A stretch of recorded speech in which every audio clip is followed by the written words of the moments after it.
Before the sound, there was a story. Before the rhythm, there was a memory. From Africa to the diaspora, our music carries us. You are listening to the Akojokbo Music Foundation podcast, where Pan-African art music professionals gather to share their stories. Akojokbo.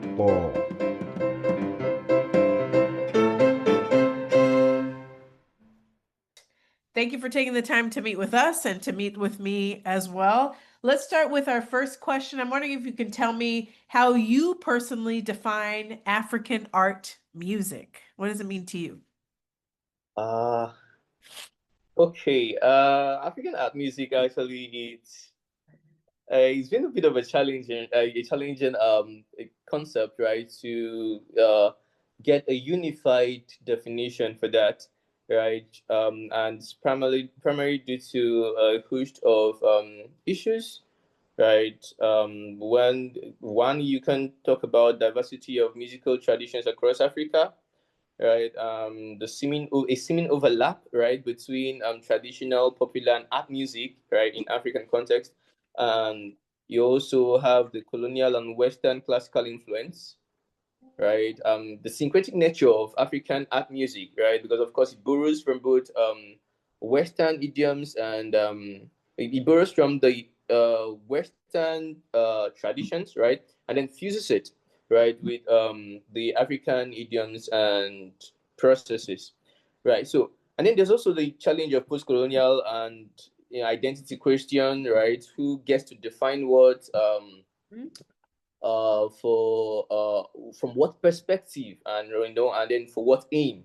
So these are some of the challenges that have given some sense of hindrance to a generally acceptable definition of African music, art music, right? But I would think that African art music generally is understood, right, as a genre uh, of composed music, right, that blends elements of Western classical or art music traditions with African idioms, right, aesthetics and cultural narratives.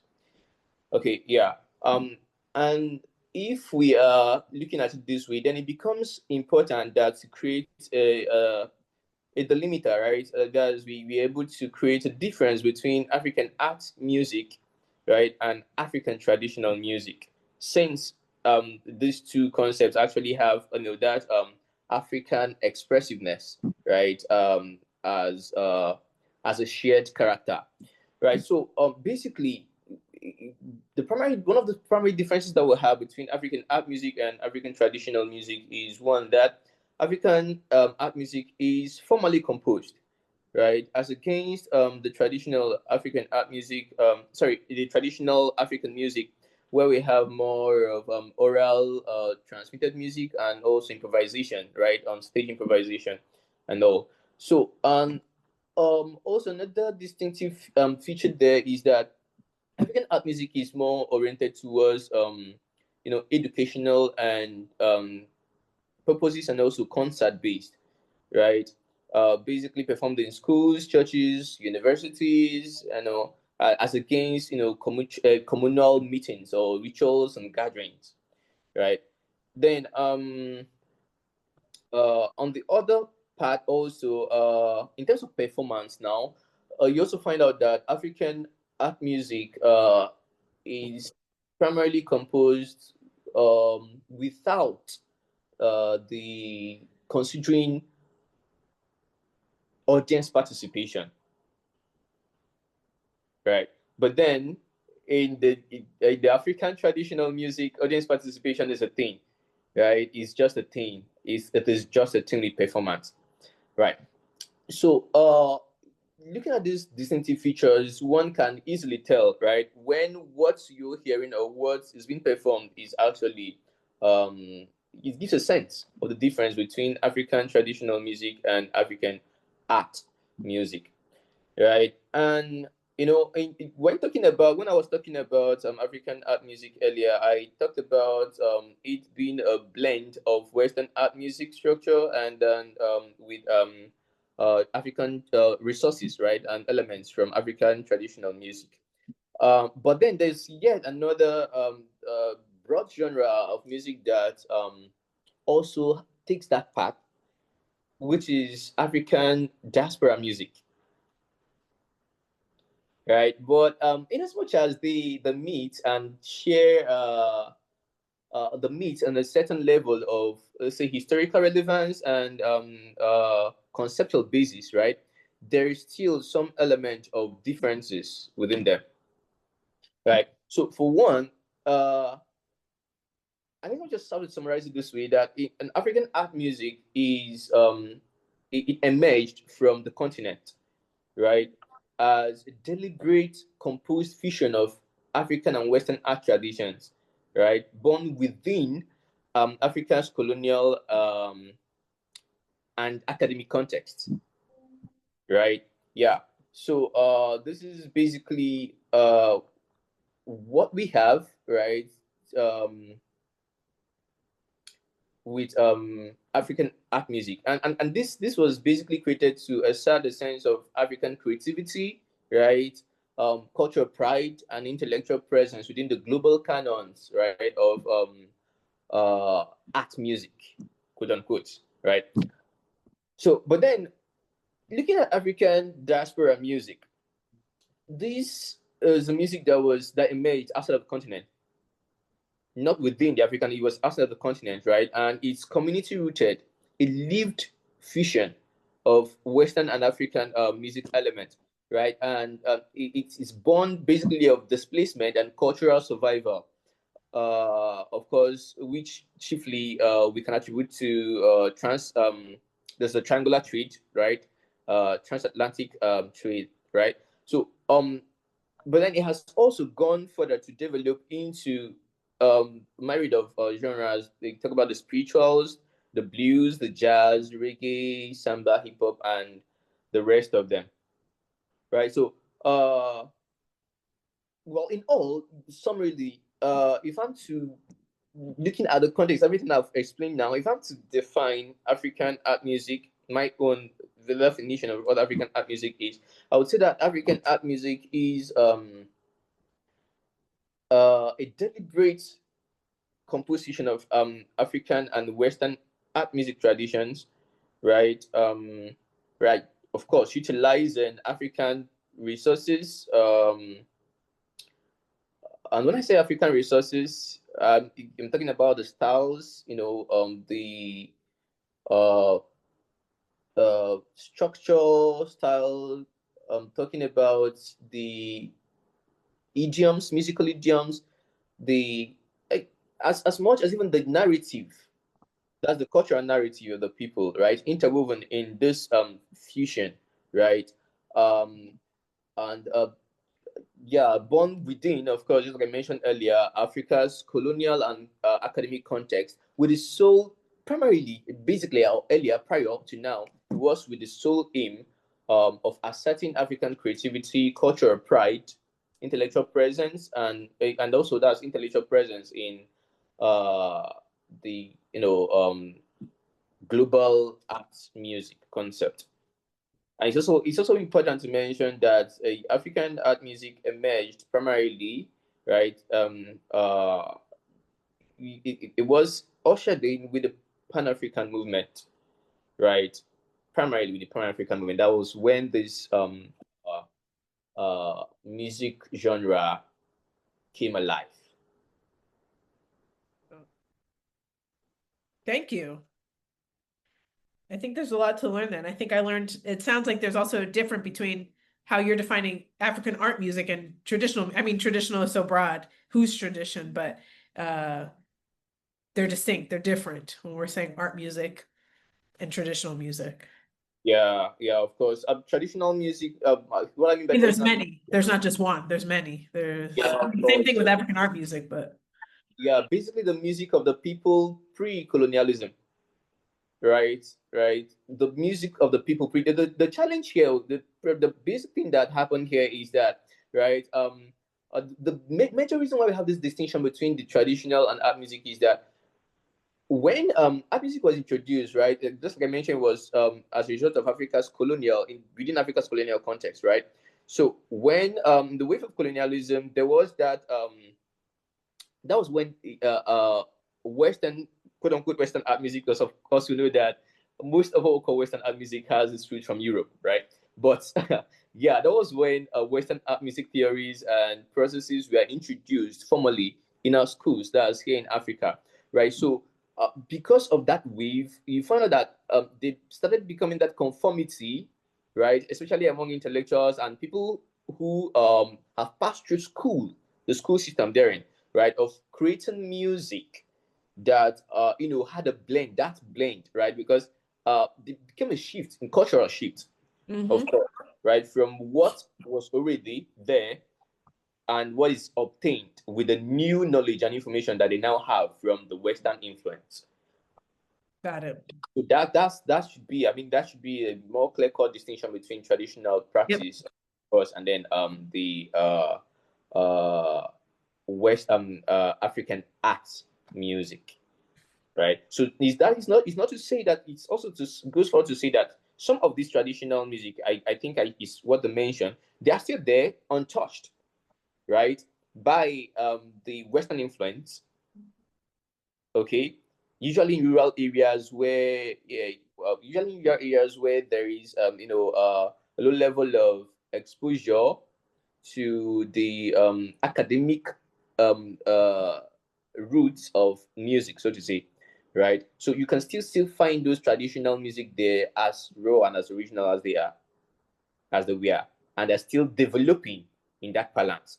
But then African art music, on the other hand, is developing its own balance, bringing some of those some of the idioms and musical process resources from those traditional art music in and blending them, right, with the knowledge or what they've learned from Western traditions. Thank you. If you can, I'm wondering if you can describe your musical practices and creative process. Okay, I'll say that my musical practice is somewhat multifaceted, right? It's spanning composition, performance, and research, right? So as a composer, let me start from there, right? I focus on choral, instrumental, and orchestral works that integrate African idioms, right? Um, uh, you know, um, Weaving it together with the Western art frameworks, right, in a way that tells, uh, um,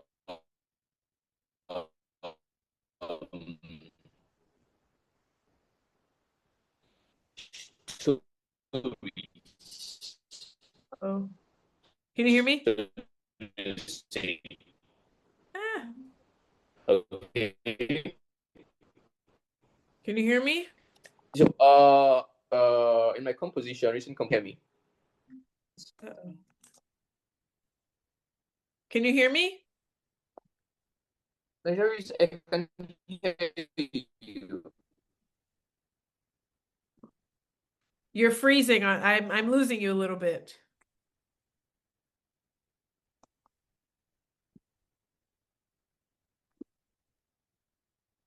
Am I back now? Now I hear you. Now I think so. Okay, okay, okay. So this is clearer now. Please confirm. Yes. Okay, okay, great. Sorry, that must be a network glitch or something. Right. So I don't know where you got last. The Do I last just thing you take were that telling me again? about as your composer identity, chorale, instrumental, or orchestral works that integrate African idioms Yeah. and Okay. woven Yeah. Yeah. Western Integrate music. African. Yes. So it integrates African idioms within into Western art frameworks, art music frameworks, so to say. So I give an instance. Yeah, an instance with my composition Ashraola, right? Where I drew from the Nsuka masquerade tradition called Omabe music, right? While reimagining the orchestra as an African ensemble, right? And then turning it into a medium of storytelling. So this music was actually composed for the outgone music director of the National Symphony Orchestra, Ghana. Yeah. So also as a performer, right, and a conductor, I work with choirs and ensembles, right, which allows me to engage music not only just as an intellectual pursuit, right, but also as a communal and lived practice. So to say, the hands-on, I get from this experience keeps my work rooted in collaboration, and it gives more social, some sort of social dimension, right, to my music making. Okay. Uh, in parallel, also, my ethnomusicological research, right, examines African art music, right, and its intersection with African diaspora traditions and also world music traditions, right, particularly how music functions as a site of memory, okay, identity, and also cultural dialogue. But generally, right, altogether, right, I would say that my practice is guided by a commitment, right, to using music as a lens for exploring African creativity, right, in dialogue with global traditions, and as a bridge for fostering cross-cultural understanding. Hmm.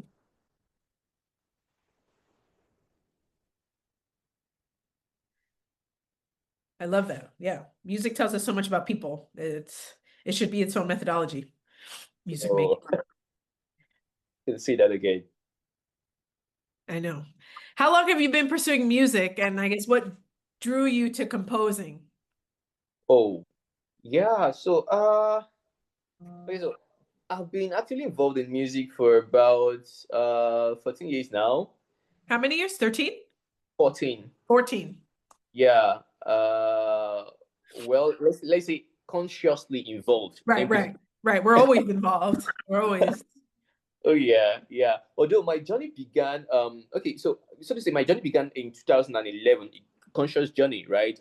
Around music began in 2011 when I started serving as an auxiliary choir master, right, in my local church. But even before that, I had been conducting choirs as a child. Yeah, I remember sometime, I think I was around 8, 7, yeah, give or take 8 years old when I first conducted a competition, right?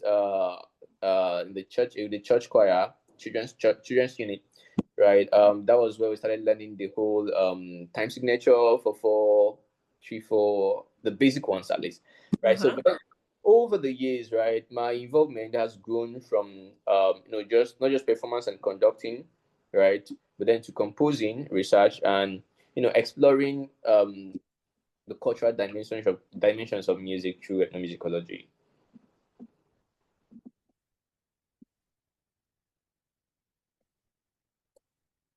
Awesome. Very cool.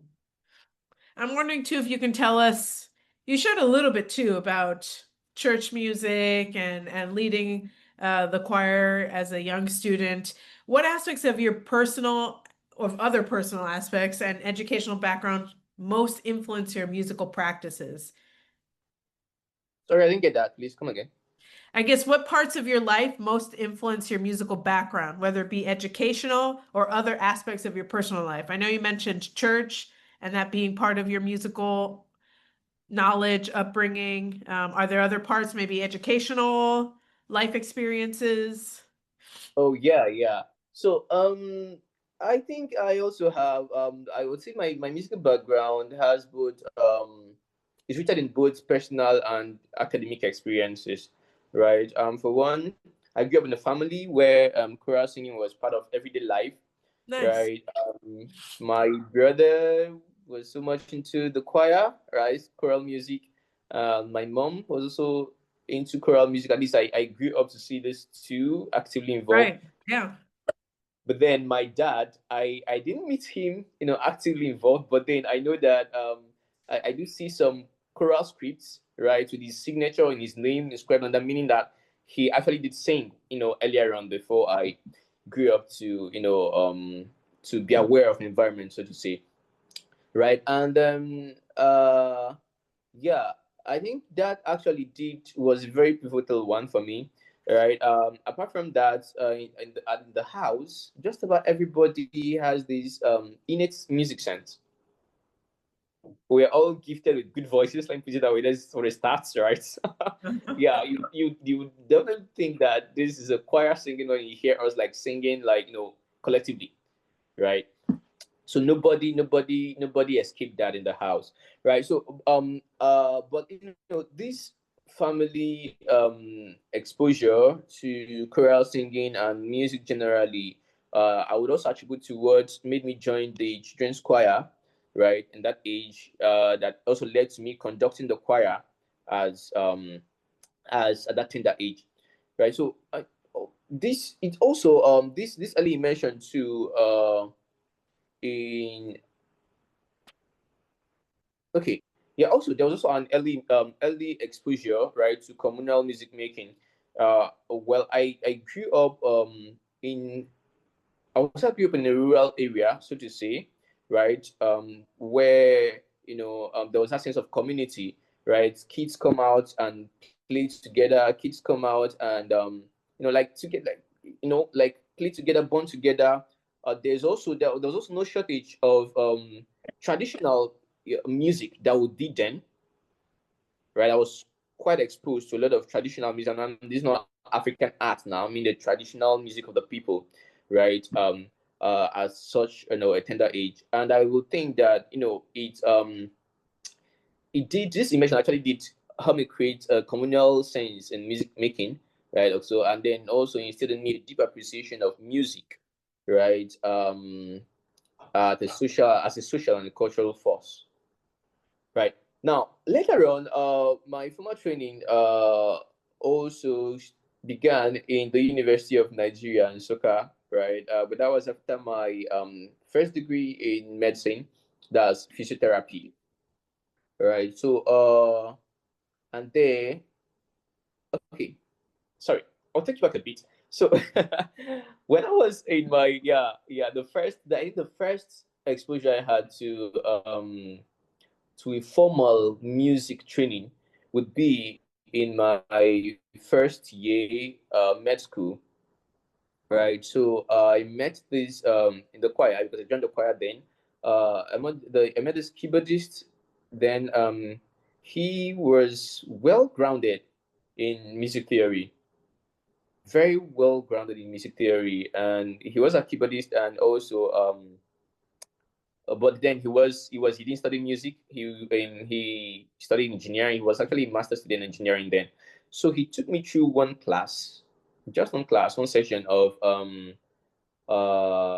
staff introduction to staff and the keyboard, how notes align, key signatures and how they are formed and stuff like that.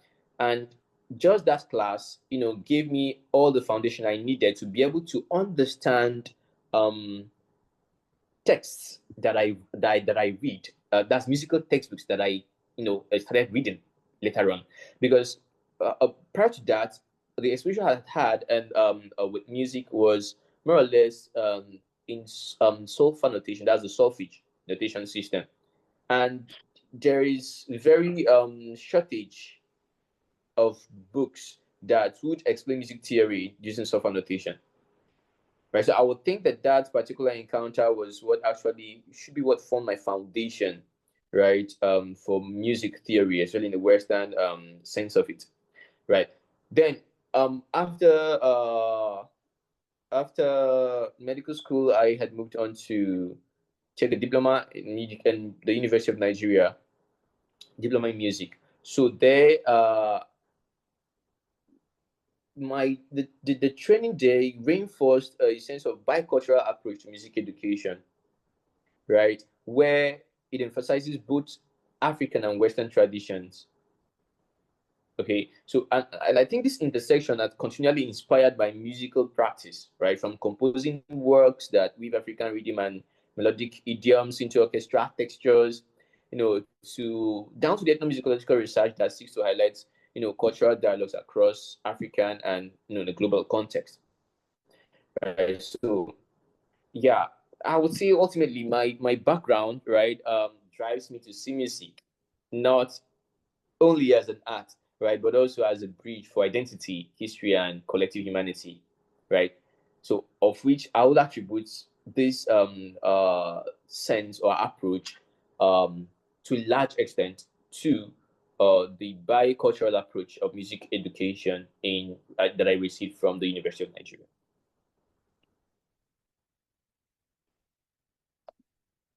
Would you mind, and it's totally up to you, who have been some of your influences? So perhaps professors or family members growing up.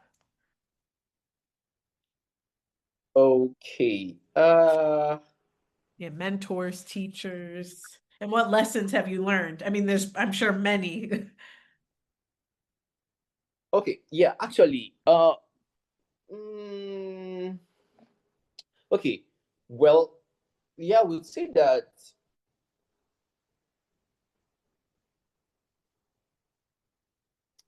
This is a bit tricky, but I will still make an attempt to it. So my artistic formation actually I was shaped by a range of teachers and mentors, right? Hope you can hear me. Okay. So yeah, and these are mentors that are both within academic systems and community settings too, right?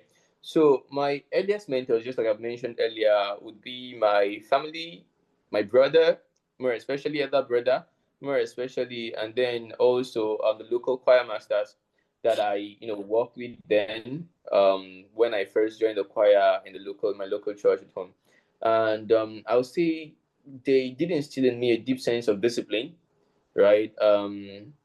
Spirituality, of course, because it was actually church choir, right? And then the communal value of music making, like having to meet together, practice together, the social interaction that comes with that. Now, at the University of Nigeria, I was influenced by a lot of faculty members, right? Uh, for one, I would like to make mention. Okay, yeah. Before University of Nigeria, I think I mentioned earlier, though, um, of one Mr. Ikina. Uh, uh, I think I really should find his complete name and forward to you later, right? So That works. he was the one who actually introduced me. Yeah, he was the one who actually introduced me to the foundations of Western music theory, so to say, right? The keyboardist I mentioned earlier. Right, yeah. So, but then at the University of Nigeria, I also met a lot of faculty members who actually did help me build. Right. I couldn't pass to mention the likes of Mr. Jude Wanko. Uh, Studying his works alone, actually gave me a deep insight to the Western theories of Western music, like more practical insight to theories of Western art music and how they work, right? Because he really does stick to it so well, and he does his thing so well. Presently, he's doing his PhD in conducting now in Alberta, uh, University of Alberta, I guess. Yeah. So also I would need to make mention of Mr. Michael Ozoma. Also on composition, he was a great influence on composition and also on uh, choral directing too. He was a great influence in that. Then on music theory and criticism, right? Uh, Dr. Emeyak Peter Silvanus. Yeah, I can forget him. He was a great influence. And then on African art music, the theories of African art music, yeah, Dr. Echezona. That be tell me, I seem to forget the name now. Sometimes over time we forget, we meet so many people. Yeah, that's the thing. But okay, I think I should also supply you his name later on. Okay. Yeah, that's Um, what, yeah. yeah, just for the sake of your record. He was the one who actually took us on the theories of African music. Yeah, and it was eye opening. Really, sincerely, it was eye opening. I really did enjoy all his lectures, and it also formed my beats. It really did inform my composition. That's trying to bring African idioms into uh Western context, right? That's in true African art music. Um, then also another person who also did influence my passion, right, for African art music would be Mr. Chijoke Ngobili. He doubled as my piano tutor then in school, and yeah, he also always encouraged, having African works being performed at par with uh, Western piano pedagogy, right? So yeah, I think there were a lot of others. Maybe I may not be able to remember them, right? Dr. Diogun also on theory and composition, basically composition. Dr. Diogun, yeah. Yeah, so I think these members of the faculty and some others I mean I've made remember actually did um they also did champion, of course, just this is a thing with the department, right? That's I mentioned the thing about a bicultural approach, right? Philosophy to music training in the department, right? So they taught me to view African art music, right, not just as a derivative form, right, but as a creative space where cultures can actually interact on equal terms, right? Beyond the university also, my mentors would include senior composers and conductors within Nigeria, musical community. Uh, um, okay, uh, can't remember names now, but there are a lot of them actually in that space. There are a lot of them in that space, and also I wouldn't fail to mention the fact that I also deepened my study in African art music, personally too, right? Trying to study the works of some pioneers of African art music like Fela Sowande, Ayo Bankole, and Joshua Ozigwe. They did have that intercultural synthesis, right? And it did provide a valuable model for my own practice. In as much as most of these people, their works are not always easily accessible. That's the truth, right? But the most I could get, I tried to, study them and see what, how to think around this African art music thing, as because it's actually a hybrid and a new uh, genre, so to say, right, for us. Yeah, particularly, I think one of the works of Ayo Bankole that I really did find captivating was Oreofe. Yeah, the Grace in Yoruba language. It was in Yoruba language. It was, I mean, there was a very serious, vague sense of meter, and that was the first time I was seeing that, right? Different parts trading in different meters, and still they at the end they still meet. It was just mind-boggling that it made me like actually try to think more, right, around what it means to actually uh bring in African idioms and processes, right, into African art music. Yeah, so I think yeah, that those are actually people that actually did have the most impact on me. So basically, I would say that from all these influences, teachers, and mentors, I have learned that music is let's say both a personal craft and a collective responsibility, right? Mm-hmm. Uh, Yep. it means to preserve heritage, so to say, foster dialogue, right, and of course inspire future generations. I mean, this is me learning from the people who have come before me. Right. Right. And I would hope for you to share this. I think it's important. I would think for you to share this with younger composers, younger musicians, that this is a collective experience, it's a Yep. collective making, and also a method to preserve culture, heritage, language, all of the things. Awesome. I'm wondering too if we can go Sure. back a little Get bit it. to your music making processes. If you can tell us are there any instruments that you always gravitate towards for your compositions or instruments? We talked about styles, but maybe specific instruments you're always conscious to include in your compositions? Okay. Yeah. So I would say, my music practice actually involves integration of both African and Western instruments, right? So and this of course does reflect to my commitment to cultural dialogue and that sonic hybridity, Uh-huh. right? So for one, I frequently employ African instruments, right? Especially in my choral compositions. Some instruments such as udu. I will give you the Igbo names and then also give you the English names, right? So Sure. because my score, yeah, in my scores I put it that way. I put it that way, right? So that there's a clear sense of where the music is coming from, right? So I use instruments such as udu. Some call it musical pot, some call it pot drum, right? I use ekwe, sleep drum, ogene, metal gong, right? A chaka, that's rattle, shakers, and various local drums, right, and xylophones. And this depends heavily on the regional idiom being represented, right?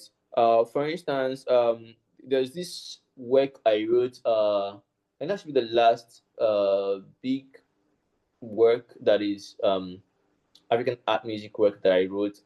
It was for a choral. It's a choral piece, but of course, with African orchestra, so to say. So the title, yeah, Ndegele Nomba, that should be the title of the piece, right? There's this the xylophone I use there is actually a rare kind of xylophone, not tuned, not tempered perfectly to the Western scale, right? And it was I lifted it from the Omabe music of Nsuka people, right? Yeah. It's called Ekwema. Yeah, that's the name of the xylophone. So this is just to tell you that the instrument I'm using is very much dependent on the regional idiom being represented, right? Right. I also once composed another instance. I composed a work outside of my own ethnic group, ethnic ethnicity, right? I did a work for uh, a southern Nigerian work where I had to study Efik, Ibibio, and the Anan musical practice, right? All together, I had to study all together because they kind of interrelated, right? So I wrote a work that used the Ekombi music pattern of the Efik people, right? And this music pattern is also seen among Ibibio people too, right?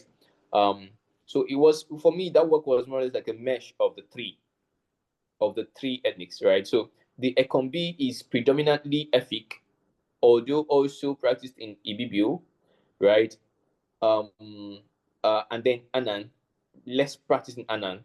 So I use the Ekombi, the music structure of Efik, right, with the language of Ibibio language, which is just slightly different between the three, or there's just like a little minor variations, right? And then employed some other instrumentations from the Anan. An example would be the Eut.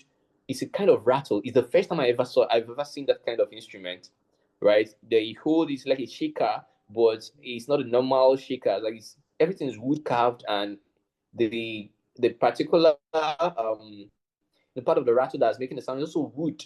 It was the first time I was seeing that instrument, but I had to incorporate it into that composition, right? Just to give that sense of the regional, to be able to represent better the region from where that particular work is coming from, right? So these instruments, contribute to the rhythmic drive, right?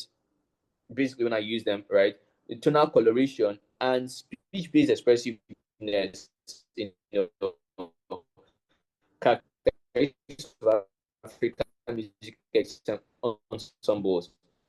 When I talk about speech, the melodic instruments like, for instance, the xylophones, right? The flutes. There is a flute called oja, It's not a kind of, it's not like, it can't be, it's not like the English flute, but uh it's an aerophone, right? So uh and I had to utilize them, right? For most of the time I utilize them, for speech-based expressiveness, that's speech surrogacy, right, within my compositions.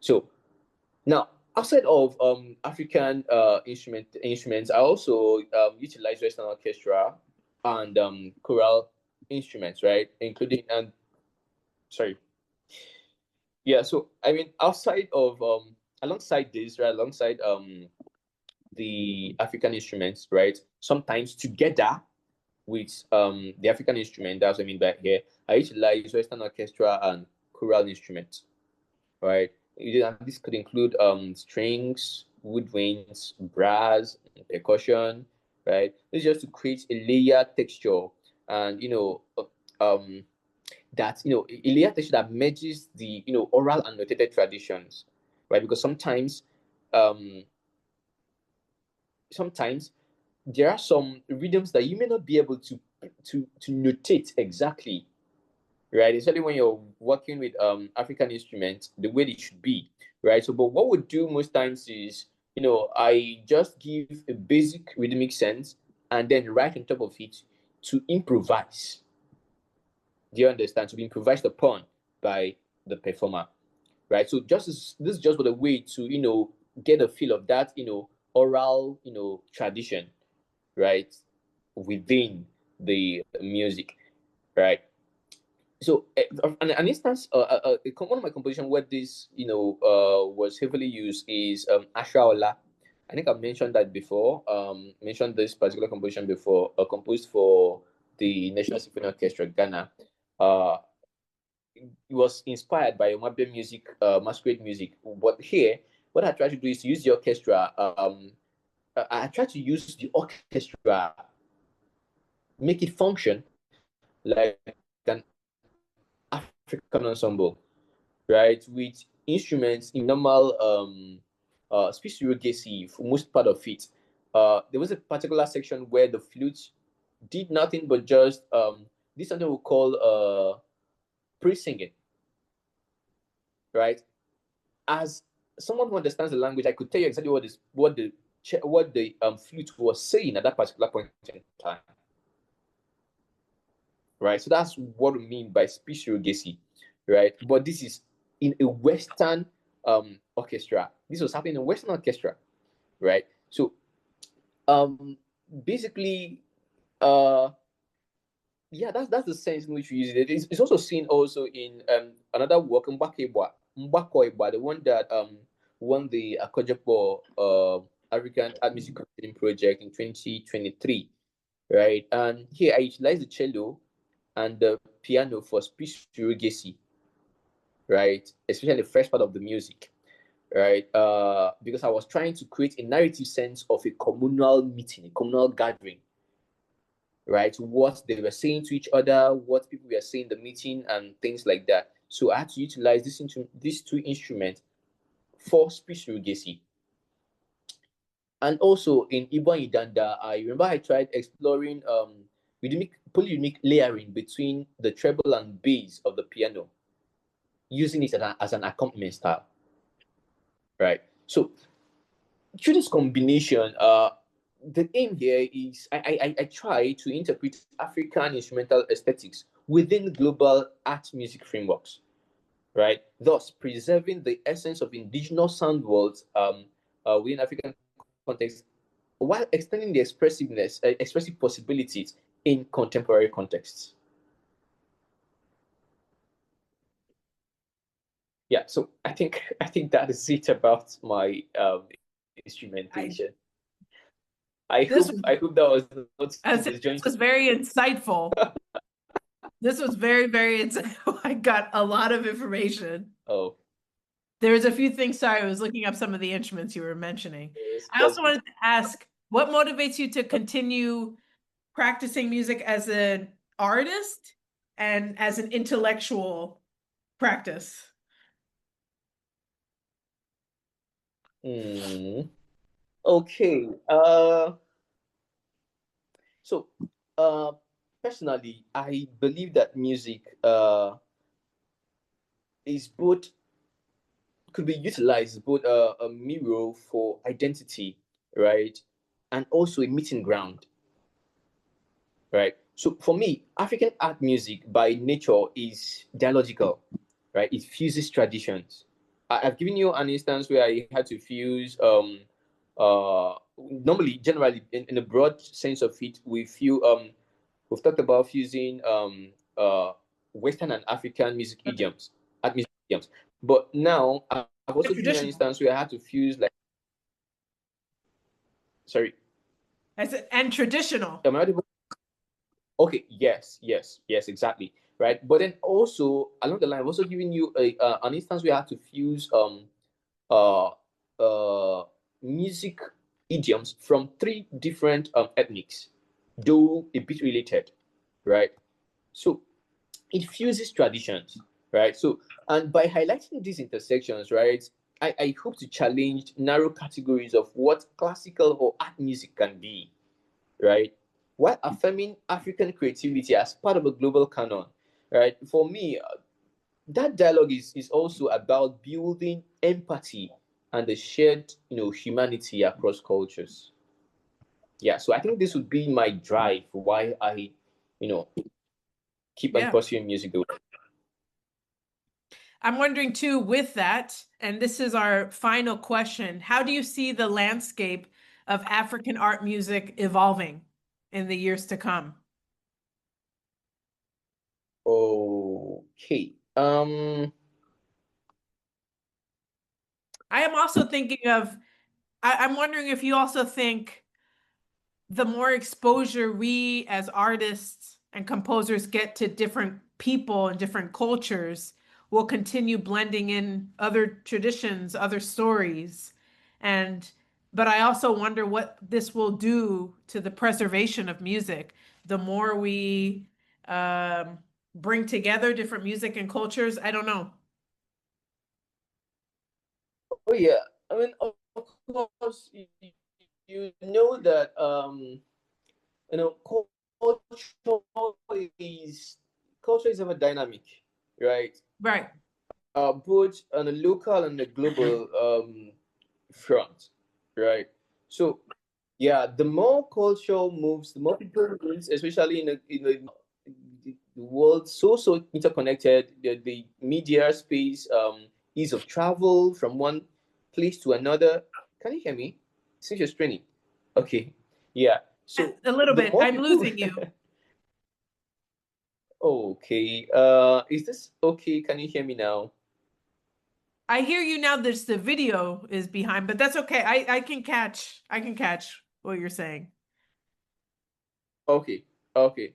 So yeah, with this ease of movement, right, across the globe, right, movement of information, movement of people, also comes with its movement of culture, right, and cultural mingling, cultural connections and overlaps, and of course, music, which is also born of cultural practice, right, cannot stay stagnant with that, right? So invariably, there's always going to be new art forms coming up. There's going to be new ways of looking at music. Narratives are going to be expanding concepts. That's conceptual basis of music, of course, definitely is going to keep expanding with time, right? So that's about that. But then also, when you asked ways in which I see the industry changing, right, for African music, right? Um, yeah, so I believe that African art music industry is undergoing significant transformation as it is, right? Marked by cultural reclamation, institutional growth, and the whole global integration, right? So increasingly, you see composers and performers across continents in the diaspora, um, trying to refine sound and narrative of African art music, right? Moving beyond the imitation and limitation, right, of Western forms towards innovative synthesis that reflect African aesthetics, language, and even performance philosophies. Okay, so for one, I think that digital media, right, academic research, and intellectual collaboration have opened new avenues, right, for dissemination and documentation, right, of African arts music.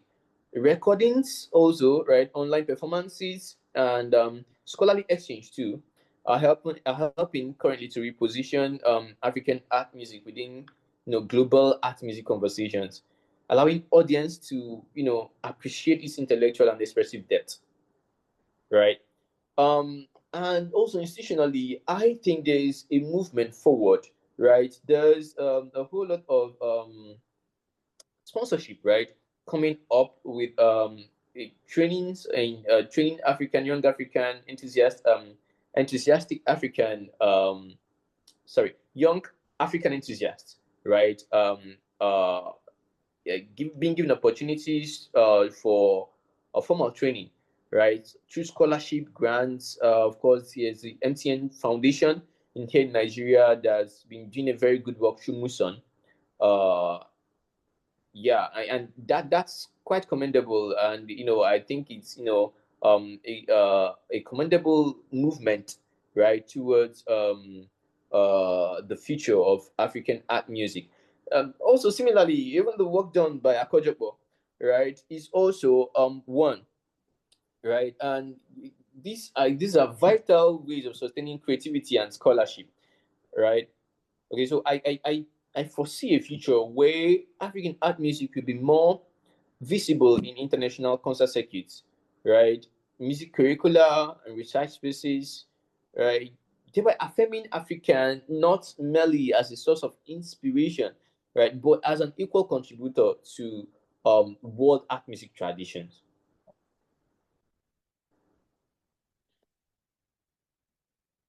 Thank you. Sorry, I keep sneezing. I'm like everything's No, coming. that's fine. Thank So you. Oh, I go ahead. also Go feel ahead. like I also feel like the Pan Africanism is also another concept that has helped and also still helps to further move this the narrative of African art music, right? For one, Pan Africanism represents, of course, a call to collective realization and renewal among African people, right? An affirmation of our shared struggles, cultural worlds, and a common destiny, so to say, for the African people. So, uh, in as much as it's started primarily as a political consciousness, right? But also it's an artistic inspiration that has urged Africans to reclaim agency in narrating their own narratives and shaping their future. I would also make mention my work Ibwan Idanda, the composition Ibwan Idanda, this loosely translates to the burden heaped on an ant, right? Musically interprets this Pan African ideal. In short, it was written with the whole Pan African ideal in mind, right? So the work actually unfolds in three sections that traces Africa's history and philosophical journey, so to say. So the first section evokes the vibrant life of pre-colonial Africa, right? A symbol of unity, community, playful vitality, right? Then the second part of the work, or part of that work, mourns the wounds of colonization, if I should put it that way, right? With particular reflection. I think that was just when I finished.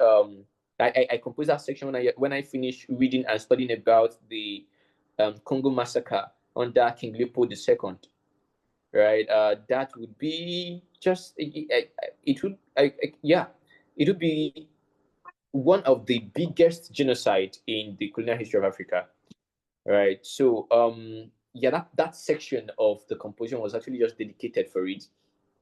Was let me not say dedicated. Yeah, it was dedicated for the colonial, the hardships of the colonial era, but was inspired primarily by that incident, right? While the thought itself, that's the last section of the song, calls for self redemption, an awakening of some sort, right? It basically was inspired by Wole Soyinka's memoir, "You Must Set Forth at Dawn," right? So in essence, actually, that song, what I try to do with that song, which is both a lament, right, and a call to action, so to say, Because what I've come to notice is that most times people claim Pan-Africanism, and all we hear is just what lament, right? But we can't keep dwelling on lament, so to say, right? So what the work tries to do is, of course, the lament, it has to be there to bring the people up to the emotional level, right? That would give them that push to actually hit to the call when they hear the call for action. So it reminds, be on a general level, the work aims to remind the young African of the weight and responsibility resting on their shoulder, right? Yet also celebrate their resilience and potential at the same time, right? And this reflects my understanding actually of what Pan-Africanism should be, right? And not merely a historical movement, as some may see it, but as a living consciousness that demands creativity, solidarity, and self-renewal in the face of shared challenges, right? So it's also, for me, through music, I still aim, right, to sonically translate this vision, right, of unity and a collective awakening that Pan-Africanism calls for, right, in subsequent and more of my works in the future. So generally, I think Pan-Africanism has also been a force, right, and will probably continue to be a force that that will keep pushing the music, African art music industry. Awesome. Thank you. I think I also saw online, are you do you have a passion for a physiotherapist? I think in technology. I think I read that on the Instagram. I wonder, how do these other facets of your life and pursuits of your life inform your work? Yeah, yeah. I know, I do get that a lot, right? Yeah, so to clarify, yeah, I'm a Nigerian UK licensed physiotherapist, right? And currently I work as a clinical data manager for a US-based company. Yeah, I told you I work EST time zone. So but what I see here is that the discipline, right? Analytical rigor, and also the attention to details, right, required in these other professions, that's philosophy and the physiotherapy and data management, also translates into how I organize musical ideas, right? How I structure my composition, and my general approach to it, to ethnomusicological research. Okay, so I would say that altogether, right, these non-musical careers, quote unquote, of course, they are not musical, so to say, right? They tend to give me a broader lens, right, for understanding human experience, right? Reinforcing my belief in that music, just like medicine or technology, what have you, is ultimately about connection, healing, and communication. Awesome. Healing, connection, and communication. That was great. Thank you. I love that answer. Thank you. Thank What are you. some of your hobbies outside of music? Yeah, other hobbies outside of music. I think I would say I like traveling. I like traveling, going to new places, meeting new people. Um, just sharing experience with other people's experiences with them, right? Trying to understand, their way of life, how it influences their thoughts, their pattern, their conception, worldview, right? And then also try to basically just tie that with what is obtainable across the board, right? Globally. Okay, so I think, yeah, I think traveling, yeah, meeting people would be, to be at the core of my hobbies, so to say. Awesome. Well, outside that too, maybe I do other things. Yeah, of course. Uh, I do big screen video editing, just but those are just there, right? And I That's think fun. also the big screen video editing also it also helps to, just that I don't have the time for most part of it, but I know that one thing big screen video editing generally, and my involvement in technology has helped me do is enhance my ability to document, analyze, and share my music, right, through media formats, right. Yeah, yeah. So I think basically that's where it ties, right. My love for video editing and information technology and others tie to music. Yeah. Awesome. Thank you so much. I think out of the questions, a lot of them were answered between all of them, like question one answered throughout, parts of other Oh, questions I have. So thank you. This was a super rich discussion, conversation. I learned a lot. Thank you so much for your time. We're excited to be able to share this with our audience and again at a larger scale on our blog. So thank you again for your time. thank you. Thank you. Thanks, Marjoris. It was nice, sharing this time with you.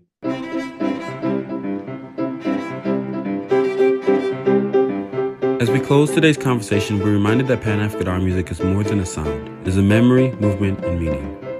At Akojokbo Music Foundation, we exist to listen, to document, and to support the artists and cultural workers shaping this living tradition. To learn more about our work, our programs, and how you can engage with this growing community, please visit akojokbo.org. Thank you again for listening, and until next time. Akojokbo.